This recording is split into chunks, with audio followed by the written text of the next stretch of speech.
नमस्कार। Vastu solution India में आपका हार्दिक स्वागत। आज एक बार वास्तु की ज्ञान गंगा में आपके सामने फिर नए विषय के साथ आज का जो विषय है वो है बाहरी परिणाम, जिसमें मार्ग वेद और वास्तु इफेक्ट्स। दोस्तों, वेद शब्द जहां आता है जहां पर किसी न किसी प्रकार की कोई त्रुटि रहती है।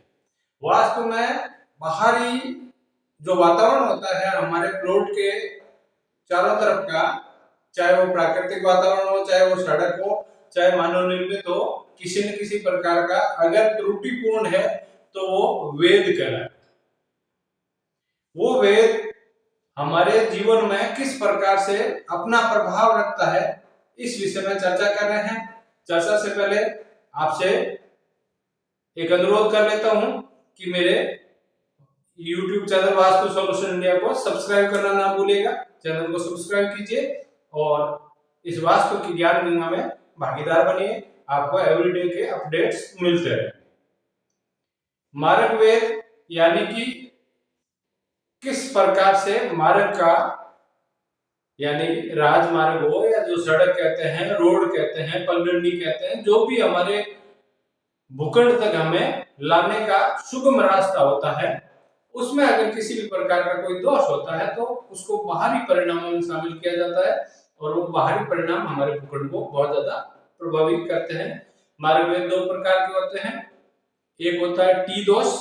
टी का मतलब एक सड़क दूसरी सड़क पे आके वहां पर विलय होना, और उस जहां पर जो सड़क विलय हो रही है ठीक उसके सामने अपना भूखंड होना, इसको टी रोड, टी दोष कहते हैं। दूसरा होता है एंड ऑफ द रोड। भवन का जो हमारा भवन है या हमारा जो भूखंड है वो सड़क के अंतिम छोर पे है, यानी कि वहां पर आके सड़क बंद हो गई, उसके बाद वो मार्ग नहीं आगे बढ़ रहा है, उसको अंतिम छोर का भूखंड कहते हैं। आज जो चर्चा की जा रही है वो खास करके अंतिम छोर के भवनों पर चर्चा का विषय है। अंतिम छोर मैंने आपको बता दिया, एंड ऑफ द रोड। बहुत सारे व्यक्ति वास्तु को सिर्फ 10 दिशाओं तक सीमित कर बैठते हैं, या ये कहते हुए सुने कि मैंने तो रसोई मेरे अग्निकोण में बना दी और जल मैंने ईशान में बना दिया, अब मेरे भवन में किसी प्रकार का कोई दोष नहीं है। बंधुओं, आपने बहुत अच्छा किया है कि रसोई को आपने अग्निकोण में दिया है, आपने अग्नि को अग्निकोण में स्थापित किया, ये आपके लिए बहुत अच्छा है। जल को आपने ईशान में स्थापित किया, ये भी बहुत अच्छा है, लेकिन वास्तु वहां तक सीमित नहीं है। वास्तु का जो दायरा है बहुत विस्तृत है, उसको समझिए।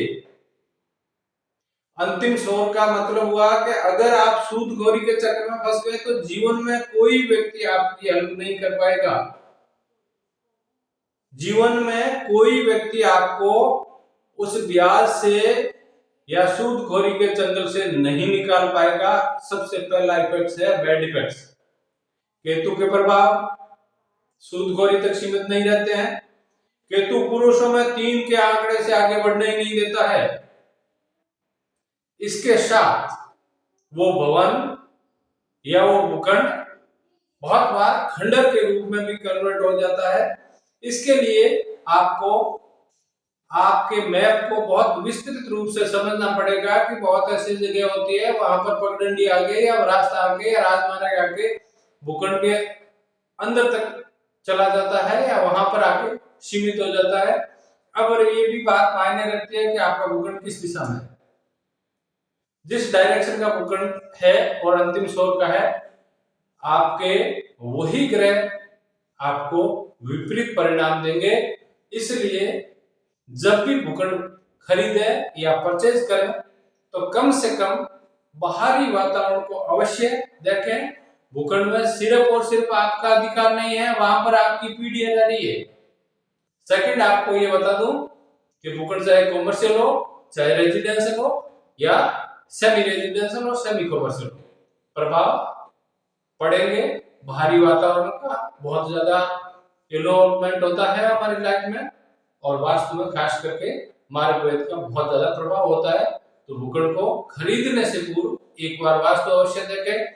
अगर आपका नियमित कुकंड है, आपने पहले ही निर्माण कर लिया, ये बात आपको बाद में पता चलती है, तो हर समस्या का समाधान है, घबराने की कहीं आवश्यकता नहीं। समस्या है तो उसका समाधान भी है। आप एक्सपर्ट से मिलिए, आप हमसे मिलिए, डायरेक्ट आप मेरे से कांटेक्ट कर सकते हैं। मैं आपको बिना किसी तोड़ फोड़ के वास्तु के उपाय बताऊंगा। अगर वीडियो अच्छा लगता है तो शेयर करें और अपनी उपस्थिति कमेंट्स में जय माता दी के रूप में अवश्य दर्ज कराएं। जय माता दी। कल फिर मिलेंगे। धन्यवाद।